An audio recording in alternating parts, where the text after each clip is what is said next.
Muito bem, pessoal. Professor Luiz Santos com vocês, de Direito Constitucional, ADM, Regime Jurídico Único, Lei 8.112 de 90. Estamos aí nos avançados estudos desta lei. Nosso objetivo aqui é trazer a vocês as perfeitas condições para que vocês possam fazer uma excelente prova dentro dessa lei. A 8.112 de 90 é uma lei federal, também chamada aí de Estatuto do Servidor Público da União, mas que também se estende às autarquias e às fundações autárquicas, tá certo? Desde que a pessoa esteja investida aí num cargo público, exercendo função de confiança ou função comissionada, também vale para os cargos em comissão, enfim.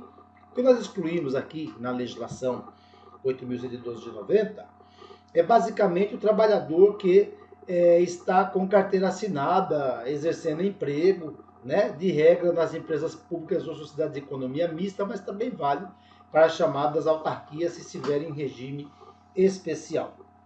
Nos avançados estudos, nós já olhamos aí, por exemplo, pessoal, que o servidor público ele precisa de cumprir algumas exigências para poder ter a investidura, tomar a posse. E também existe ali as regrinhas específicas para ele poder entrar em exercício, Então tem prazo para fixar, tudo coisas que nós já vimos em blocos passados. É importante lembrar que o servidor está sujeito também ao estágio probatório, que embora a legislação fale em 24 meses, já é sedício, já é sabido que o Supremo Tribunal Federal fixou isso em 36 meses ou 3 anos. Nesse período, o servidor deve estar atento a alguns detalhes, a alguns requisitos que ele tem que cumprir, como, por exemplo, a assiduidade, portanto, não faltar, ser responsável, assumir o que fez, ter a capacidade de iniciativa, portanto, ter mais proatividade. Também ele deve se acautelar no tocante à chamada responsabilidade e ser disciplinado, cumprir ali as regras que estão estabelecidas. Muito bem. Dito isso, pessoal, nós seguiremos aqui nessa análise para lembrar a vocês alguns pontos relevantes aí, da legislação e que, portanto, não podem faltar. O servidor que não for aprovado no estágio probatório, ele será exonerado e não demitido. Ou seja, aquele que foi demitido é o servidor que andou aprontando, fez coisa errada, de regra praticou coisas graves, na maioria das vezes, inclusive, condutas criminosas. Então, esse será demitido. Então, vocês devem ver a demissão como uma pena. Já a exoneração, não. Então, quando se fala aqui que o servidor público que bombar, que for reprovado no estágio probatório, ele será meramente exonerado, se quer dizer, na verdade, pessoal, que ele não vai sair manchado, que ele não vai ser punido. Então, não conseguiu lograr êxito no estágio probatório, que é muito raro, reprovar na experiência, mas se acontecer, ele será exonerado. Agora, se ele for estável, ele volta para o cargo anteriormente ocupado, certo? Então, o servidor, como já dito aí em outro momento, ele é, por exemplo, um analista da Receita Federal, mas ele passou no concurso para auditor da Receita Federal. O que ele faz se ele já tiver 3 anos lá na condição de analista, já estável, portanto? Ele pede uma licença sem remuneração para tratar de assuntos particulares, se sujeita ao estágio probatório no cargo que ele passou agora, que é o de auditor. Foi aprovado, ele vai lá depois e pede exoneração definitiva do cargo de analista. Foi reprovado no estágio probatório, então ele pode voltar a ser analista de novo, porque o cargo dele está ali assegurado, desde que ele tenha pedido apenas uma licença. Ele não pediu exoneração, não deu essa bobeira. Pedir exoneração, aí acabou. Não tem mais o cargo, já era, não tem mais condições. Muito bem. O servidor em estágio probatório poderá exercer quaisquer cargos de provimento em comissão, pessoal, função de direção, chefia, assessoramento, como nós chamamos aí, no órgão ou entidade de lotação, quer dizer, lotação entenda, onde ele trabalha, e somente pode ser cedido para outro órgão ou entidade para ocupar cargo de natureza especial, cargo de provimento em comissão, direção, assessoramento superior, que nós vamos chamar aqui de DAS. O que, professor, significa essa sigla? DAS, direção, D, assessoramento, A, superior, S, DAS. Então, o servidor público que estiver no estágio probatório, não há nenhum problema dele assumir esses cargos em comissão, onde ele será diretor, assessor, tá certo, pessoal? Trabalhar aí na área superior, portanto, nesses níveis que estão colocados aí no slide. O servidor que estiver em estágio probatório pode ser concedido licenças e afastamentos a eles também. Agora, está lá no artigo 81, nós vamos depois olhar, portanto, que é do inciso 1 a 4. Então, quer dizer, servidor que estiver ainda no estágio probatório, ele não terá todas as licenças. Ele não terá todas as licenças.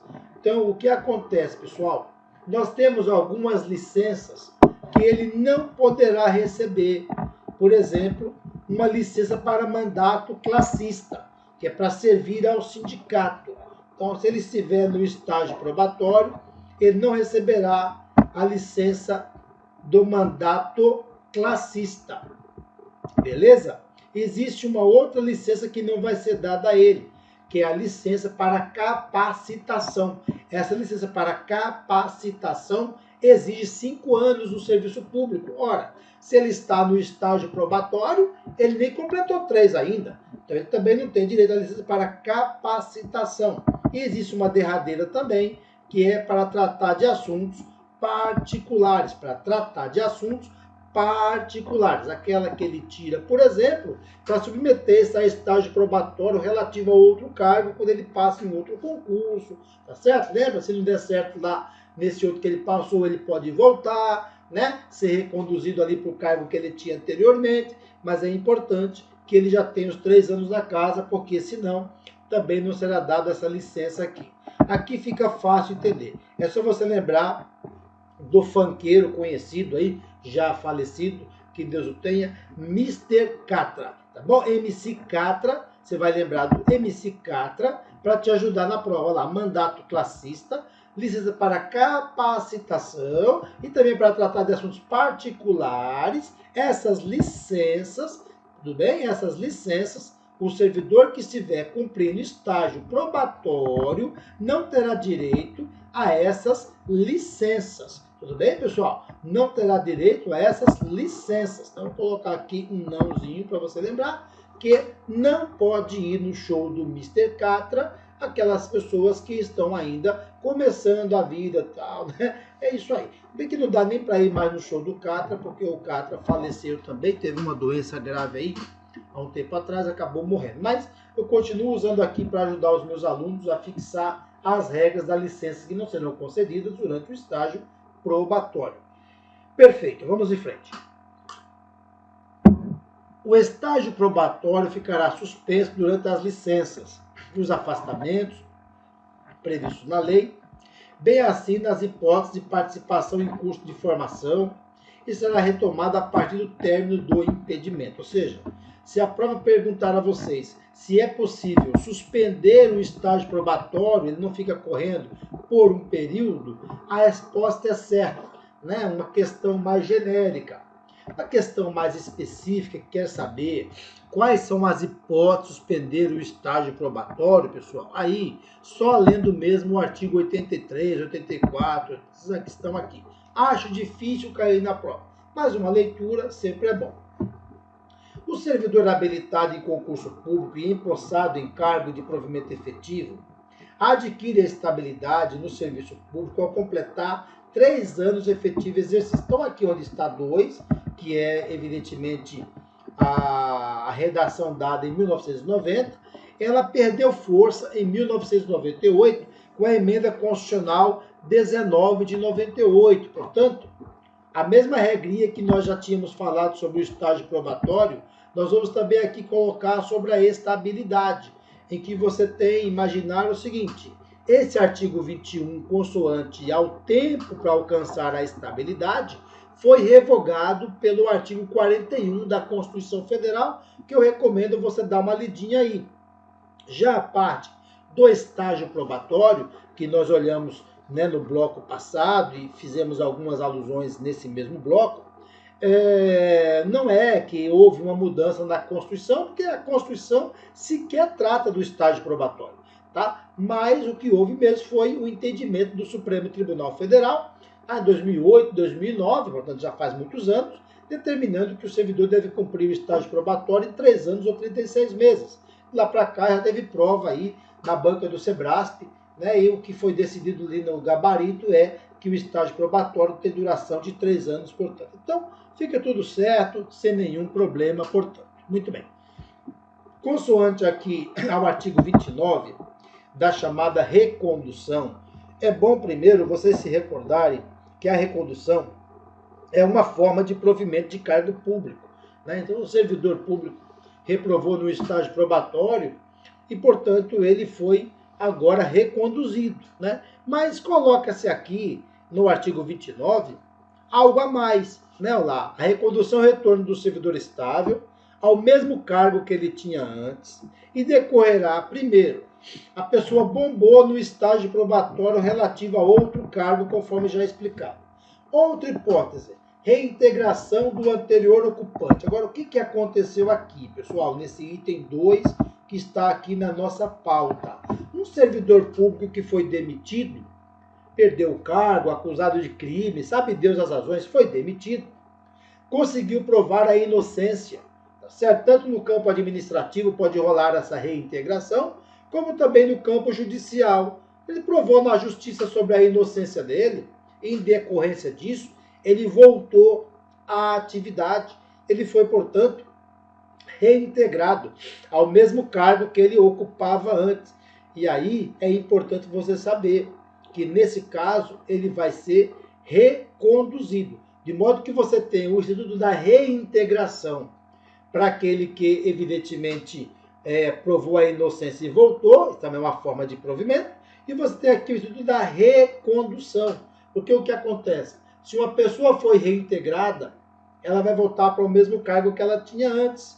No entanto, imagine que você está nesse cargo e agora você tem que sair, porque o reintegrado volta para o mesmo cargo que ocupava antes, e aí você vai voltar para o cargo que você tinha antes, se é que você tinha, né? Então você tinha lá o cargo X, foi para X1, né? O ocupante de X1 voltou, você volta para X.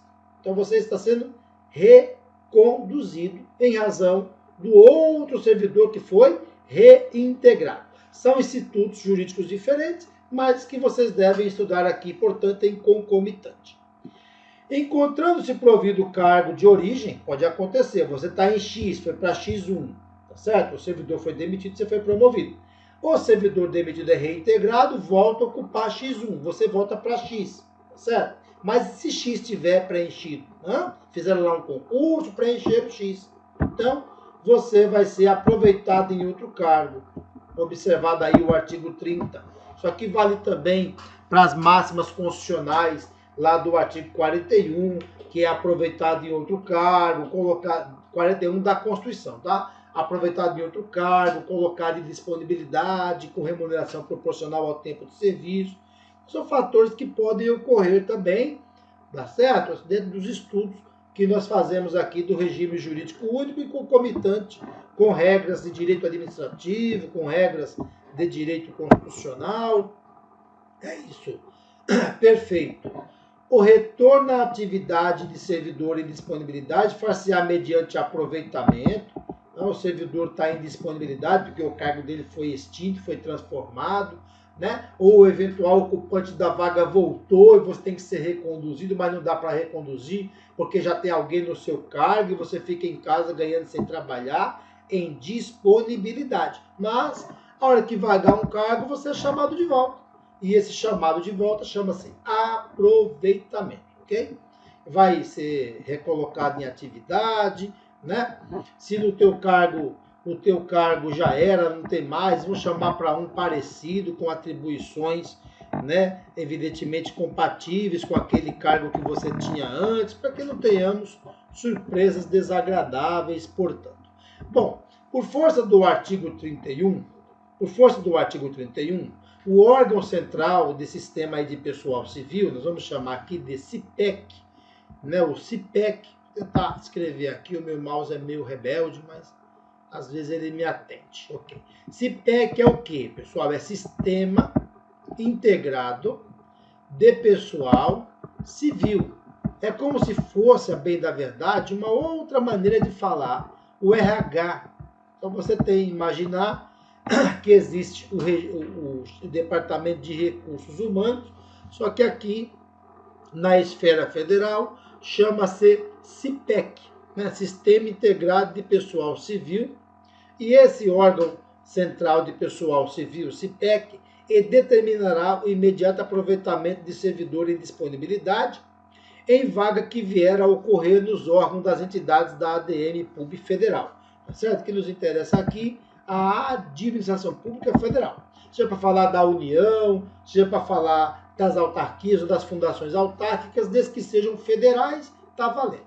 Ok? Então, a ideia central aqui, que eu quero deixar vocês muito por dentro, é que existe, né, um Departamento de Recursos Humanos, um RH, que aqui chama pela sigla CIPEC, esse Sistema Integrado de Pessoal Civil, que vai fazendo, digamos assim, uma espécie de controle, né, uma listagem, digamos assim, daqueles servidores públicos federais que estão em casa, ganhando, sem trabalhar, que estão em disponibilidade, seja porque o cargo foi extinto, porque o cargo foi transformado, ou porque o anterior ocupante da vaga voltou para o cargo que tinha antes e não tinha onde colocar esse servidor que está lá ocupando. Então, é possível ocorrer esses fenômenos aí, lembrando sempre que o RH ele vai, tá certo, chamar de volta esse servidor para ele trabalhar quando aparecer um cargo evidentemente compatível. Está aqui no parágrafo único, nas hipóteses do 3º do 37, o servidor posto em disponibilidade poderá ser mantido sob responsabilidade do órgão central do sistema de pessoal civil da ADM Federal, que é esse tal de CIPEC, né, que já tinha escrito aqui em cima, esse Sistema Integrado de Pessoal Civil, até o adequado aproveitamento em outro órgão ou mesmo em outra entidade. Então, até que aconteça isso, o servidor está em casa, ganhando sem trabalhar, que é o que nós chamamos de disponibilidade, mas não é dizer que é um oba-oba, que ninguém está de olho nele, ninguém está sabendo o que está acontecendo, ele está livre, leve e solto. Não é isso não. Existe sim esse órgão chamado CIPEC, que se encarrega de ficar ali, digamos que exercendo algum tipo de controle desses servidores que encontram-se atualmente em disponibilidade, que é quando ele está em casa ganhando sem trabalhar. Tá certo? Tudo bem, está na Constituição que ele recebe de maneira proporcional. Não é demais lembrar a vocês, se vier na sua prova, qual é o entendimento do Supremo Tribunal Federal sobre isso? Jurisprudência. Se a sua prova vai cair isso ou não, tem que olhar seu edital direitinho e ficar por dentro. Mas se perguntar de acordo com o entendimento do Supremo Tribunal Federal, ele vai receber de maneira integral e não proporcional. Então, de acordo com a Constituição, quem está em disponibilidade recebe remuneração proporcional ao tempo de serviço.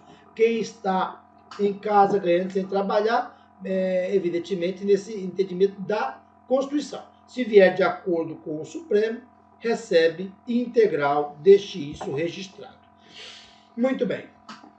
Será tornado sem efeito o aproveitamento e cassada a disponibilidade se o servidor não entrar em exercício no prazo legal, salvo doença comprovada por junta médica oficial. Ou seja, o servidor está em casa, ganhando sem trabalhar, em disponibilidade, será chamado, no chamado aproveitamento, vai ser aproveitado. Se ele não voltar, ele então terá a sua disponibilidade cassada. Cassação, professor, não é punição? É punição. É punição, né? É punição, a não ser que ele prove lá por junta médica que ele não está muito bem de saúde, está enfrentando alguns problemas, comprovado sempre por junta médica, tudo bem. Mas se não, ele vai, evidentemente, ter que voltar. E uma das consequências, quando não volta, galera, é que perde a disponibilidade de maneira punitiva, uma cassação. Tá em casa ganhando sem trabalhar, agora não vai ganhar mais nada e vai ser punido, portanto. Então é uma previsão, evidentemente, tanto da legislação como da Constituição, o Instituto da Disponibilidade, mas que aqui, no caso concreto, vocês precisam ficar por dentro que existe penalidade para o servidor ativo. Ele pode ser demitido, suspenso, multado, advertido, e pena para o servidor inativo, que é aquele que já se aposentou ou que está em casa ganhando sem trabalhar em disponibilidade e que poderá eventualmente perder essa disponibilidade pelo estudo da cassação. Tudo bem? Quando chegarmos no ponto de estudo das chamadas penas disciplinares, nós vamos conhecê-las lá, ó. Mas eu vou aqui cantando para você. Tem advertência, tem suspensão. A suspensão pode ser convertida em multa, dependendo da conveniência. Tem demissão, tem cassação de aposentadoria ou cassação de disponibilidade. E tem também a chamada destituição, tanto do cargo em comissão como da função comissionada, certo? Mas chegaremos lá oportunamente, vamos devagar aí com andor. Só espero que vocês estejam conseguindo assimilar aí esses conhecimentos, é o nosso objetivo, portanto. Perfeito, e chegamos aqui, galerinha, nas hipóteses de vacância do cargo público, né? Então, as hipóteses de vacância já foi dito aí no primeiro bloco de aula, né? Numa abertura mais, digamos que genérica da matéria. Agora nós estamos na avaliação dos artigos. Lembrando sempre a vocês que as hipóteses de vacância do cargo são aquelas em que o cargo está vago. Vacância, cargo vago. E vagou por quê, professor? Porque o servidor não quer mais continuar. Ele pediu exoneração. Ou o servidor foi reprovado no estágio probatório. Exoneração.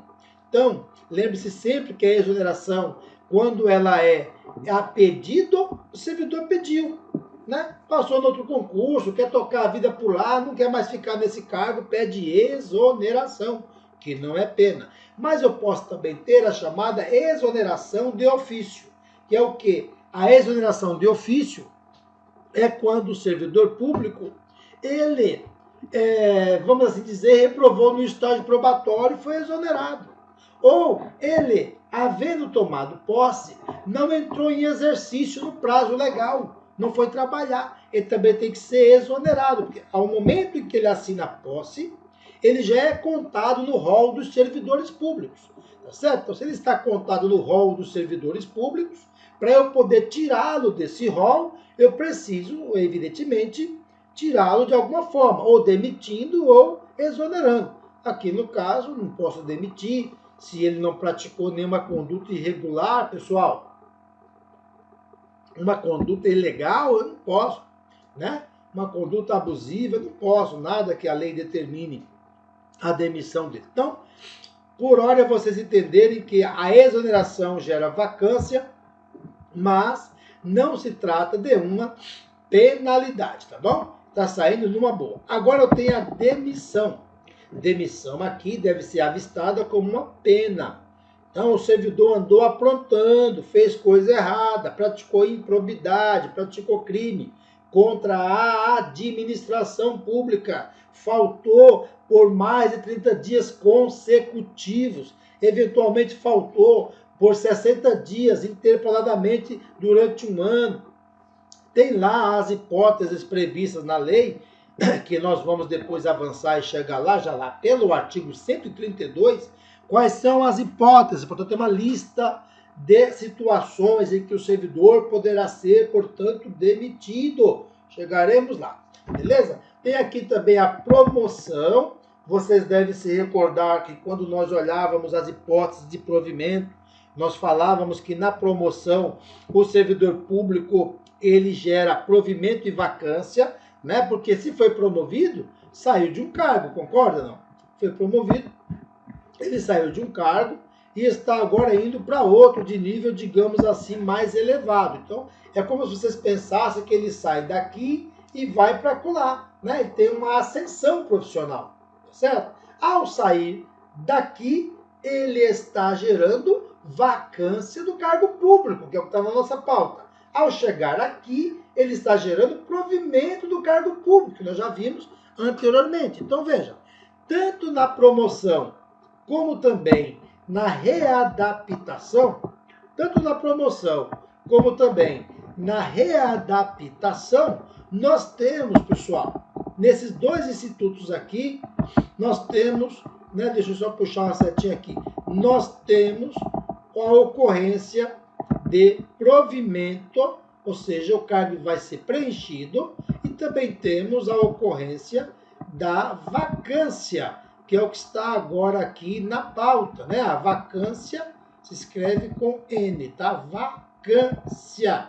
Vacância é quando o cargo está vago. E tanto na promoção, quando o servidor tem a ascensão, né? Uma subida, digamos assim, uma ascensão no cargo público, como também na readaptação, que é quando nós temos o servidor público assumindo, digamos, um novo cargo, agora compatível com sua nova realidade, entende? O servidor adoeceu, teve lá um problema grave de saúde, não daquelas que levam à aposentadoria, pessoal, mas que de certa forma, digamos assim, reduz a capacidade dele de continuar naquele cargo. Ah, professor, aposenta ele. Veja, filho, até por mandamento constitucional, após a última reforma da Previdência, o servidor só pode ser aposentado por invalidez quando não for possível fazer a readaptação dele. Ou seja, houve, a partir da emenda constitucional da reforma da Previdência derradeira, de 2019, um grau a mais de dificuldade para a concessão do benefício previdenciário da aposentadoria. Então, antes há que se tentar readaptar. Não sendo possível readaptar, tá certo? Às vezes não é possível, é um derrame que o servidor teve com graves comprometimentos motores, tá certo? Ou, evidentemente, é uma doença grave, contagiosa ou incurável. Não há meios de readaptar, aposenta ele, certo? Mas primeiro tenta-se readaptar, colocar em novo cargo, agora compatível com sua nova realidade, né? Em decorrência da doença ou em decorrência do acidente. Por ora, isso aqui eu estou indicando para a prova, tá? Tanto aqui a promoção, como também a readaptação, eu estou indicando para a prova, para dizer assim, olha, muita chance de cair esses dois aqui, porque eles conseguem gerar ao mesmo tempo e com o mesmo nome, provimento e vacância. Fique de olho. Chegamos agora a falar da aposentadoria. Aposentadoria é um instituto jurídico, também previsto, claro, no direito previdenciário, mas que está aqui para nós no regime jurídico único dos servidores federais. Por quê? Porque é claro, né, pessoal, o servidor se aposenta e, não obstante as regras constitucionais, nós precisamos também de regras legais para tratar do tema aposentadoria. Do ponto de vista conceitual, o que seria mesmo a aposentadoria? A concessão do benefício previdenciário àquela que houver cumprido todas as exigências legais para a concessão do benefício de aposentadoria. Lembrando vocês que nós temos essas regras, inclusive para a aposentadoria compulsória, tá certo? A compulsória é aquela que o servidor vai ter que se aposentar, queira ele ou não queira. Ou seja, a ideia da aposentadoria, que pode ser tanto a aposentadoria, né, espontânea, pediu evidentemente para se aposentar, porque já cumpriu as exigências legais, ou também pode ser essa compulsória, queira ou não queira, completou 75 anos de idade, vai ter que parar. Lei 152 de 2015, tá certo? É uma lei que complementa também essa que a gente está cuidando aqui. Quem for de carreiras especiais, por exemplo, policiais, vão se aposentar na compulsória aos 70 anos. Por isso, quando vocês chegarem no estudo do direito constitucional, vocês verão que lá tem a aposentadoria compulsória aos 70 ou aos 75 anos de idade, por conta de nós termos aposentadorias para servidores especiais, por exemplo, policiais, que vão se aposentar compulsoriamente aos 70, e, evidentemente, quem não estiver aí na lista dos especiais, vão se aposentar compulsoriamente aos 75 anos de idade. Perfeito, professor, mas quando eu estiver lendo lá, se aparecer 70 na lei, pois é, nós vamos chegar também nessa parte de estudo, mas já vou te alertando, tá, pessoal? Sempre que a Constituição Federal mudar uma regra essa que já constava anteriormente na lei, nós vamos fazer valer a regra constitucional. É como vocês imaginassem que a Constituição é a norma superior. é a norma suprema. O que a Constituição disser, as leis terão que se curvar, certo? Sejam aquelas que forem produzidas posteriormente, né, à Constituição ou suas emendas, e já aquelas que são anteriores à Constituição e suas emendas, meramente quando se está estudando, se faz as devidas adequações. Perfeito. Outra hipótese de vacância. Posse em outro cargo quando não for possível acumular. E o que ocorre, pessoal, quando nós chegamos no estudo da Constituição e da lei, nós perceberemos que só é possível acumular 2 cargos de professor. Um cargo de professor com outro técnico científico. 2 cargos privativos de profissionais da saúde com profissão regulamentada. O vereador também pode acumular cargo público se houver compatibilidade de dias e horários. O militar, depois da última emenda constitucional em 2019, também pode ser professor, dar aulas.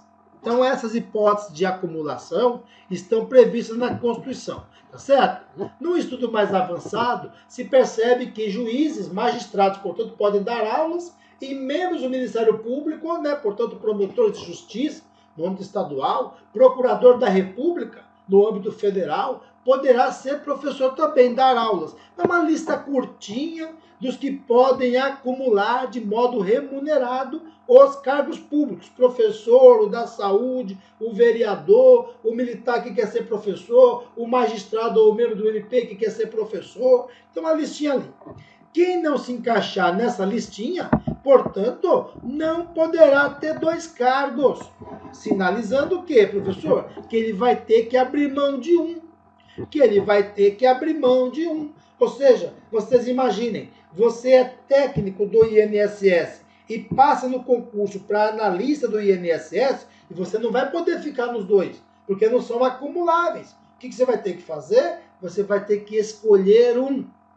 E é evidente, se você era técnico e agora passou para analista, ganha mais, né? Ganha o dobro, você vai fazer? Uai, você vai pedir exoneração de técnico e ser analista. Nos 2 não dá para ficar, né? Mas sempre lembrando as regrinhas que eu já trouxe para vocês aí anteriormente, que é possível pedir uma licença, né, pessoal, para tratar de assuntos particulares por até 3 anos, sem remuneração, né, ali do cargo de técnico, para poder submeter-se ao estágio probatório relativo ao analista. Finalizou lá, você decide o que você vai fazer da sua vida, né? Você quer, não, eu prefiro agora ser analista, passei a cumprir o estágio probatório. Firmeza, é o que normalmente acontece. Se der errado, né, bombou lá no estágio probatório, não conseguiu ser aprovado, volta a ser técnico, o cara está te esperando lá, chama-se recondução. As exigências é o que mesmo para fazer isso, pessoal? Que já seja estável no cargo de técnico, tenha lá os 3 anos nesse primeiro cargo e que não tenha saído havendo sido exonerado, tenha saído meramente para cumprir uma licença. Firmeza? Seguro? Muito bem. E por fim, nós temos aqui o falecimento. Então, o falecimento é uma das causas da vacância do cargo público, né? O servidor morreu, dia seguinte é publicado no Diário Oficial que o cargo entrou em vacância. Professor, quando o cargo está em vacância, ele está hábil para ser preenchido, para ter provimento? Claro que sim. Mas é importante que vocês compreendam que quando nós estamos aqui falando das hipóteses de vacância, nós estamos dizendo, pessoal, que o cargo por hora vagou, porque o servidor público pediu para sair, exoneração. Ou ele, eventualmente, reprovou no estágio probatório, exoneração. Ou ele, havendo tomado posse, não entrou em exercício no prazo legal, exoneração. Ou ele foi demitido, se ele foi demitido, ele andou praticando crime. Ou às vezes nem é crime, mas é uma conduta grave, excesso de falta, tem lá as hipóteses. Então ele foi demitido, isso é manchado, porque a demissão é pena. Ou ele foi promovido, saiu de um cargo de menor estatura, né, ascendendo a um cargo de maior estatura, gerando vacância e provimento ao mesmo tempo, né, porque a promoção consegue isso. Sai daqui pela promoção, chega no outro pela promoção. Readaptação. O servidor agora vai ser colocado em novo cargo compatível com sua nova realidade, por doenças ou acidentes. Evidentemente que, quando não for possível readaptar, vai aposentar, mas é importante fazer a tentativa aí da readaptação, gerando provimento e vacância ao mesmo tempo e com o mesmo nome. Servidor cumpriu as exigências previstas na legislação, tem direito à aposentadoria, então esse está aposentado, o cargo vagou. Posse em outro cargo inacumulável, né? Nós falamos aqui quais são as hipóteses dos cargos acumuláveis previstos na Constituição e na lei. Falamos da saúde, falamos dos professores, falamos do vereador, falamos do militar, que pode ser professor também agora, falamos do magistrado, do membro do MP, que pode também acumular com o magistério, e por fim,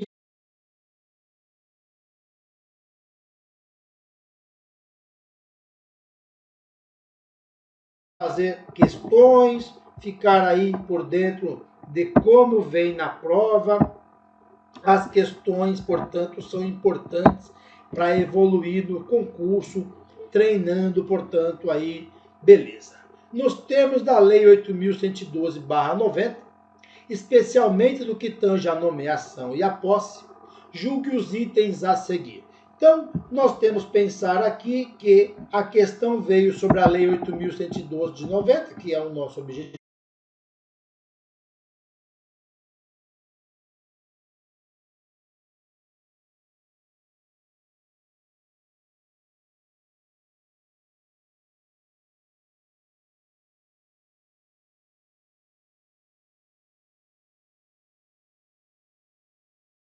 Nomeação, para quem está chegando agora, e a posse, que é aquele documento que deve ser assinado. Lembra, pessoal? Que a posse é a assinatura do termo, onde constam as responsabilidades, as atribuições relativas ali ao cargo ocupado. Beleza.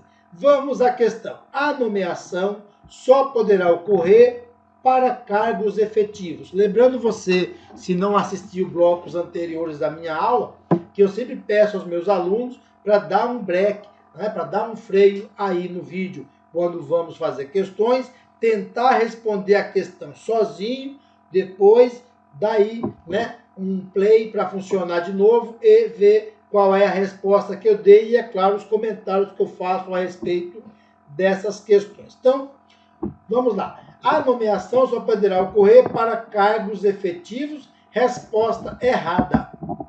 Há um equívoco de quem estuda esse regime jurídico dos servidores, portanto, esse estatuto, de achar que esse estatuto ele cuida somente dos cargos efetivos. É um erro. Ele cuida também dos cargos em comissão, das funções de confiança e das funções comissionadas. O que está fora desse regime jurídico único do servidor é apenas o emprego público. Então, marcamos errado a essa questão e a justificativa, lógico, de estar errada, é colhida a partir da Lei 8.112/90, no artigo 9º, onde está colocado que a nomeação far-se-á em caráter efetivo quando tratar-se de cargo isolado de provimento efetivo ou cargo de carreira de provimento efetivo, ou seja, eu falo em cargo de provimento efetivo quando ele ocorrer em nomeação de caráter efetivo, certo, gente? Que é o que vocês buscam aqui estudando. Mas isso aqui é o item 1. Olhem que também tem o item 2. A nomeação far-se-á em comissão. É aquela galera que está entrando sem concurso, inclusive na condição de interino. Lembre-se que interino quer dizer o quê, gente? Trabalhar de maneira provisória para cargos de confiança vago. Esses cargos de confiança é uma nomenclatura mais, digamos que popular, né? Menos técnica, mas que é dado para o chamado cargo em comissão. Então, percebe-se aqui que o examinador, quando o legislador fez a lei, para não praticar o pleonasmo, a redundância, né? Nomeação far-se-á em comissão, inclusive na condição de interino, para cargos em comissão vaga, para não ficar muito redundante, muito pleonástico, ele acabou mudando aqui o finalzinho, dizendo, olha, nomeação em comissão é quando o cargo for de confiança, porque é um empecilho, né? Digamos, uma tentativa de impedir que se pratique o vício de linguagem, né? Porque, na verdade, esses cargos de confiança são cargos em comissão, entendeu? É assim que a Constituição chama, mas tudo certo, a pergunta aqui não tá, a resposta não está errada por conta disso, só estou te dando um alerta aí para você ficar mais por dentro. Beleza.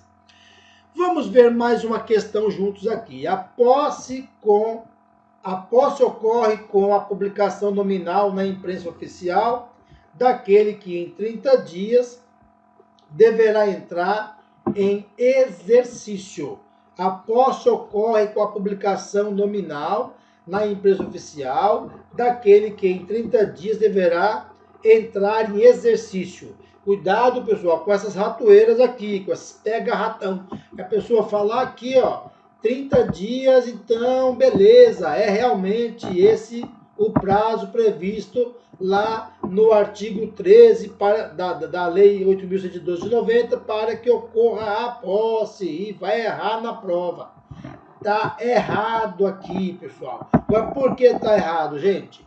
Porque a posse ocorre com a assinatura, tá certo, pessoal? Não é com a publicação nominal na imprensa oficial. Com essa publicação nominal na imprensa oficial, nós teremos, pessoal, a nomeação, certo? Não nomeou, agora após 30 dias você vai pensar na posse realmente. Então, a publicação nominal é a nomeação do servidor. Até aqui, ó, pela nomenclatura nominal de nomeação. Então, é a nomeação, né, que ocorre aí, portanto. A posse, ela não ocorre com a publicação. A posse, ela ocorre com a assinatura do termo onde constam as responsabilidades, tá certo? Onde constam as atribuições e os deveres, que serão evidentemente ali lançados sobre o servidor público. Então, marcamos errado. Partimos agora para a justificativa da nossa resposta, né? Então, a Lei 8.112 de 90, lá pelo artigo 13, diz que a posse dar-se-á pela assinatura do respectivo termo, no qual deverão constar as atribuições, os deveres, as responsabilidades e os direitos inerentes ao cargo que vai ser ocupado, portanto, a partir dessa assinatura, lembrando sempre que depois que toma posse, havendo sido nomeado para o cargo, ele deverá entrar em exercício em 15 dias, né? Nós já olhamos isso aí no outro momento. Tem lá também as variações que devem ser observadas, mas digamos que seria essa, portanto, a regra, ok? Essas regras de posse não podem ser alteradas de maneira unilateral por qualquer das partes, a não ser quando a lei assim admitir, quando a lei assim, digamos, prevê, certo? Então, estamos aí marcando errado pelas razões já explicitadas, portanto, aí. Firmeza. Tudo bem, pessoal? Estão conseguindo evoluir aí, aprender um pouquinho? Espero que vocês consigam o suficiente para serem aprovados no concurso, certo? Lembrando sempre vocês que quando nós estamos aqui estudando a Lei 8.112 de 90, nós estamos de posse de uma lei que tem uma capacidade de didática muito intensa, não é uma lei complexa, difícil de compreender, que você fica lendo e relendo, não entende nada. Perceba que é uma lei boa, né, e que pode permitir você aprender direitinho e fazer uma excelente prova, de sorte que o aprendizado da Lei 8.112 de 90 exige alguns conhecimentos constitucionais, alguns conhecimentos de direito administrativo, mas durante aqui as nossas exposições da própria aula das questões, eu procuro deixar vocês por dentro, né, dessas variações colhidas a partir da Constituição e também do direito administrativo. Lembrando a vocês que o concurso vai fazer a mesma coisa. Não existem questões aqui nos concursos atualmente que sejam estanques, sabe assim, questões isoladas, totalmente separadas de todo o sistema jurídico brasileiro. Não, vai ter sempre que saber um pouquinho do direito constitucional, um pouquinho do direito administrativo para responder com perfeição as questões, portanto. Valeu? É isso aí. Depois eu volto para trazer a vocês aí mais regras da Lei 8.112 de 90. Espero que vocês estejam conseguindo entender tudo aí. Valeu? Isso aí. Você acaba de assistir a uma aula ou uma parte das muitas aulas que nós temos aqui no nosso curso online preparatório para a Câmara Municipal de Osasco. Então, se você chegou até aqui é porque gostou, não é verdade? Então, continua, porque eu tenho um recado importante para te passar. Nós montamos o curso online preparatório. Aliás, montamos um combo para você ser aprovado, fazer parte da elite da aprovação. Visualiza aqui comigo, ó. Em primeiro lugar, ao adquirir o combo, você vai ter direito a um curso online preparatório, curso focado em vídeos, com acesso imediato. Então, logo de cara já recebe aí os dados de acesso e começa a navegar com a gente imediatamente, tá certo? Além disso, você vai ter acesso ilimitado. Poderá assistir às aulas quantas vezes você quiser, sem limitação de visualizações. E o curso fica válido durante um ano. Olha que maravilha, servindo até como base para futuros concursos aí de câmaras municipais. Você vai ter no curso também teoria e questões comentadas, centenas de questões comentadas, que vai fazer toda a diferença aí na sua preparação. Além disso, o material em PDF das aulas. Nós transformamos os slides dos professores em material em PDF, para você baixar, servir ali como material de apoio, ok? Além disso, estamos preparando um super bônus.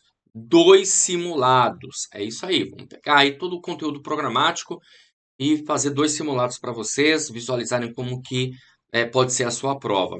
Vai ser bem bacana isso, até para você verificar o seu nível de desempenho. Bom, além do curso online preparatório, esse curso, lembrando, o foco dele aqui está em aulas em vídeo, certo? Você também terá direito às apostilas. Olha só, material em PDF, separadas por matérias, todos os assuntos do edital com teoria e questões comentadas. Material escrito. É um complementando o outro, tá certo? E o terceiro material, você vai ter direito ao caderno de questões. São questões gabaritadas para você treinar, milhares de questões à sua disposição, separadas aí por matéria, para ficar mais fácil, mais tranquilo aí para você estudar. Na verdade, o que a gente vai estar te oferecendo aqui é um banco de dados de questões que você realmente precisa para ser aprovado, né? Porque sabemos que é dessa necessidade. Você precisa de um curso online em que os professores expliquem ali a teoria, resolvam questões. Você precisa de um material escrito para acelerar o seu processo de aprendizagem. E, claro, você precisa treinar, exercitar muito, por isso o caderno de questões. Então, você vai ter aqui com a gente, ó, o curso online preparatório, mais as apostilas, mais os cadernos de questões. Valor normal desse curso, 12 de R$ 39,65 ou R$ 397 à vista. Mas calma, você não vai pagar por isso. Nós vamos te dar um desconto de R$ 100 para você adquirir agora a apenas 12 vezes de R$ 29,65 ou R$ 297 à vista, tá bom? Para você adquirir o curso, você vai fazer o seguinte: abaixo do vídeo, na barra de descrição ou na barra de comentários, vai ter um link. Você vai clicar nesse link e vai ser redirecionado para a página do curso. Lá encontrará todas as informações necessárias. Vai ter um botãozinho lá de comprar no meio. Você vai clicar nesse botão, vai preencher seus dados, escolher a forma de pagamento e pronto, vai começar a estudar aqui com a gente no Vencendo Concursos, ok? Caso tenha alguma dúvida, lá na página do curso lá tem um chat online, é só, né, falar com o pessoal, ou até mesmo entrar em contato pela central de atendimento WhatsApp. Tá aí o número, ó, 11 97465 6052. Bom, vou ficando por aqui. Um grande abraço para vocês e a gente, claro, se vê numa próxima oportunidade. Valeu, grande abraço e até mais.